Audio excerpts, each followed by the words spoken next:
Parashevisi Maku, e lindur me 1 shtator 1966 në Kavaj, përfaqëson një nga zërat më të veçantë të muzikës shqiptare të viteve 80. Talenti i saj u shfaq që në moshë të re, duke u bërë një nga këngëtarët më të respektuara në skenën muzikore shqiptare të asaj kohe. Bashkëpunimi i saj me kompozitorët më të mirë të vendit dhe çmimet e shumta të fituara dëshmojnë për nivelin e lartë artistik që ajo arriti.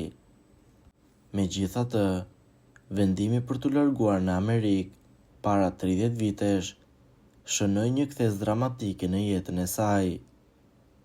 Ndarja nga bashkëshorti dhe vështirësitë ekonomike e çuan gradualisht drejt një situate të vështirë, duke e detyruar të kërkojë ndihmë nëpër rrugët e Amerikës. Në këtë moment kritik të jetës së saj, biznesmeni shqiptar Eltoni Liriani u bën një rrezë shprese. Ai i ofroi strehim dhe mbështetje, duke i siguruar një banesë dhe ushqime për 2 muaj. Kjo ndihmë ishte jetike për artistin që po përballej me vështirësi të mëdha. Por historia mori një kthes tjetër të papritur, kur Parashevia u largua nga banesa në drejtim të panjohur.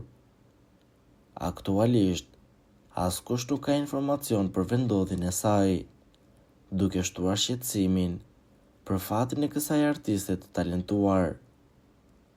Rasti Parashevisi Makut ngre pyetje të rëndësishme për fatin e artistëve shqiptar dhe sfidat me të cilat përballen ata në emigracion.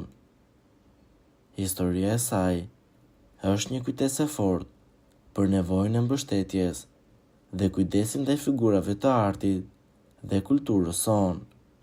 Çfarë mendimi keni ju për këtë situatë? Komentoni mendimin tuaj dhe mos harroni të na bëni subscribe.